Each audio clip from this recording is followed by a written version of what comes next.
Good morning, students. In the previous class, we have discussed about the effects of heat. There we have discussed about the physical effects and chemical effects. In the physical effects, we have discussed change in temperature, change of state, and thermal expansion. Whereas in chemical effects, we have discussed that certain chemical changes takes place while heating. Today we'll discuss about measurement of temperature. We now know that heat is a form of energy and temperature is an indicator of the energy. Just like in our switchboards, indicators are placed to know whether the electric current is flowing through the switchboards or not. So just like heat is a form of energy, and with the help of temperature we can know whether how much hot or cold the object is. We often feel that we can get an estimate of the temperature of a body by just touching it. However, though our senses do give us an idea of temperature, but sometimes they are unreliable and misleading. For example, if we remove an ice tray and a packet of frozen vegetables packet from the freezer compartment, the ice tray may appear cooler to our hand even though both are at the same temperature. So we therefore need a more reliable method to know the relative hotness or coldness, that is the temperature of a given body. We use special instruments for this purpose, and such an instrument or devices, they are known as thermometers. The thermometer, we find that many of the physical properties like thermal expansion, pressure, volume of different materials change with temperature in a regular and systematic manner. So we oftenly observe that whenever we heat, mostly the solids and liquids, they show thermal expansion, might except few solids do we have discussed. Just like while heating, obviously the pressure also it gets increases and the volume also increases. So we can therefore use these properties as a way of measuring temperature. The simplest thermometer with which we all are familiar is the mercury in glass thermometer. It is based on the thermal expansion of mercury. This thermometer has been shown here. This one is the simplest thermometer that we may have at our homes, the clinical thermometer. It consists of a narrow capillary tube of glass which is closed at its upper end and has a bulb at its lower end. Here in this thermometer you may observe it is having a narrow capillary tube, the yellow color that you may see in mid between of this glass tube. A capillary tube is fixed here and it is closed at its upper end and it is having a bulb at its lower end. The bulb is filled with mercury. Inside the capillary tube we can see a small shining thread of mercury. The mercury present in the bulb of the thermometer expands when heated. The extent of its expansion and therefore the length of mercury thread in the capillary tube depends on the extent of heating of the thermometer. This in turn depends on the temperature of the object with which the thermometer bulb has been put in contact. The length of the mercury thread in the thermometer can thus give us a measure of the temperature of the object. Here you may see this yellow colored capillary tube is filled with mercury. Inside the capillary tube we may observe a shining small thread of mercury. This one you may be observing that at the reading just behind 94 degree Fahrenheit, a shining thread of mercury can be observed. The mercury present in the bulb of thermometer expands while it is heated up, and the extent of its expansion and therefore the length of the mercury thread in the capillary tube depends on the extent of heating of the thermometer. So it depends on the temperature of the object with which the thermometer bulb has been put in contact, and the length of the mercury thread can thus give an idea of the temperature of the object. A question may arise, why mercury is only used in these thermometers? So reason is behind that mercury expands in a uniform way and also remain in its liquid state over a wide temperature range. So the reason is there that it is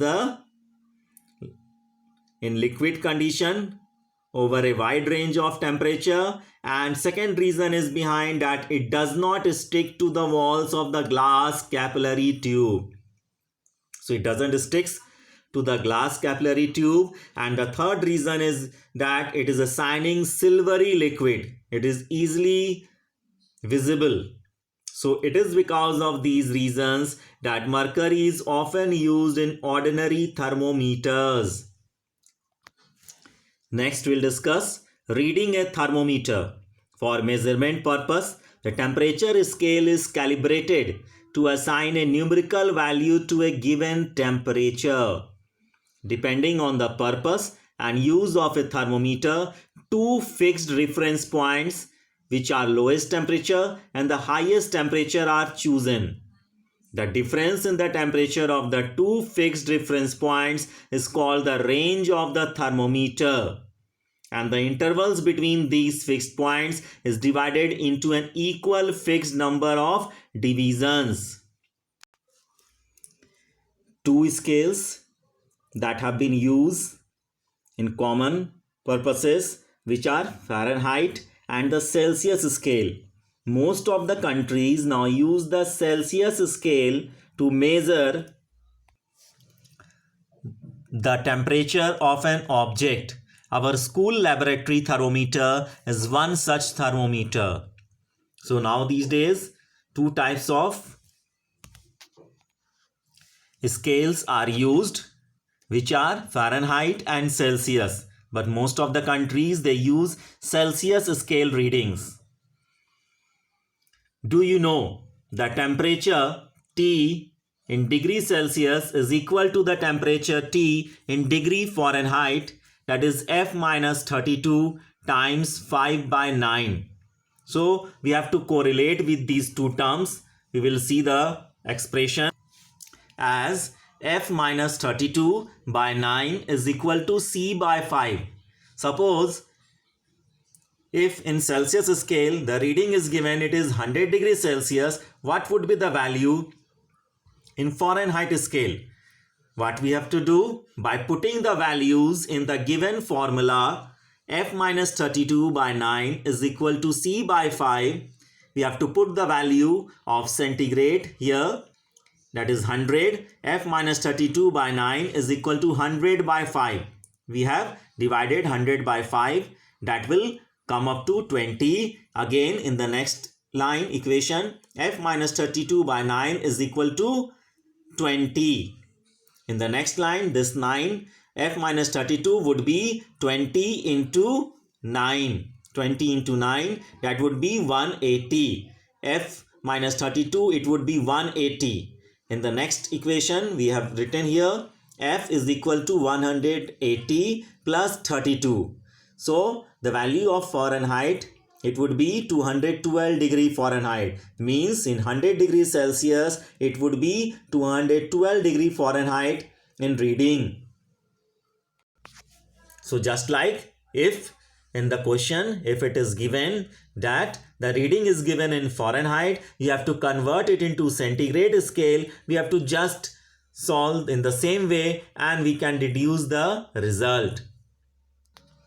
Here just and comparison of Fahrenheit and Celsius scale readings are given. Normal room temperature, that is about up to 23 degrees Celsius, it would be around about 72 degree Fahrenheit. Normal human body temperature, it is about 36.9 degrees Celsius, that would be around about 98.4 degree Fahrenheit. And water boils at 100 degrees Celsius, that is to 212 degree Fahrenheit. So just we have deduced the result by the formula F minus 32 by 9 is equal to C by 5. Means 100 degrees Celsius, it would be 212 degree Fahrenheit in that scale reading. And water freezes at 0 degrees Celsius, it would be around about 32 degree Fahrenheit. The range of laboratory thermometer can be from minus 10 degrees Celsius to 110 degree Celsius. So the thermometers in the range 0 degrees Celsius to 100 degrees Celsius are found more often in school laboratories. In this activity, we will discuss about the conclusion that how to find the range and least count of different thermometers. So how we may calculate the least count of measuring instrument is the smaller quantity which can be measured per the calibration of that instrument. So what is least count of an instrument?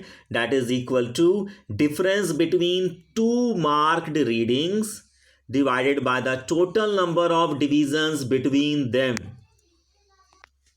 In this thermometer, you may see this is a clinical thermometer.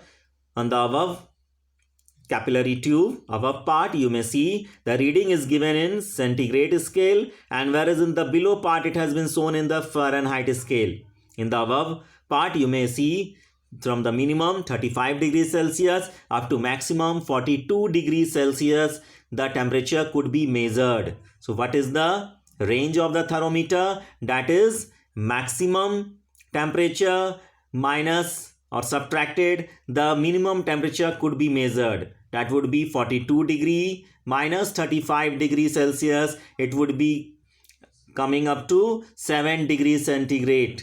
Whereas in Fahrenheit, the maximum is 108 degree Fahrenheit and minimum is 94 degree Fahrenheit. Again, we will subtract 94 from 108. It would give up 14 degree Fahrenheit. So just now I have mentioned that lowest temperature in the Fahrenheit, it was 94 degree Fahrenheit and the highest was 108 degree Fahrenheit. Whereas in Celsius scale, minimum was 35 degrees Celsius and maximum was 42 degrees Celsius. So the range in Fahrenheit scale is 108 minus 94, that would be 14 degree Fahrenheit. In Celsius scale, it is up to about 42 minus 35, it would be giving up 7 degrees Celsius scale. Now in Fahrenheit, in between two readings, what is the difference? Marked readings, that is 96 minus 94, that you may observe that after 94 degree Fahrenheit, the next marked reading is given here, 6 written here, that stands for 96 degree Fahrenheit. So what do we come? That in two marked readings, the difference is of 2 degree Fahrenheit. And total number of divisions from 94 to 96, if you may count the total number of divisions, that would come up to 10. So the total number of divisions is equal to 10. So we may come up to the least count, that is difference between two marked readings. So the two marked readings was 96 and 94. So obviously that was 2 degree Fahrenheit and the total number of divisions in between 94 to 96 degree Fahrenheit was 10. So we have divided 2 degree Fahrenheit divided by 10, that would come up to 0.2 degree Fahrenheit. Whereas in Celsius, what do we observe? The difference in between two marked readings is 36 minus 35, mean 1 degree Celsius. and total number of divisions are 10. So we may come across that in Celsius reading that would come up to 1 degree is the difference in between two mark readings, and total number of divisions in between the two mark readings is 10. So it would give up to 0.1 degree Celsius. Thank you till so far here. We'll discuss in the next class.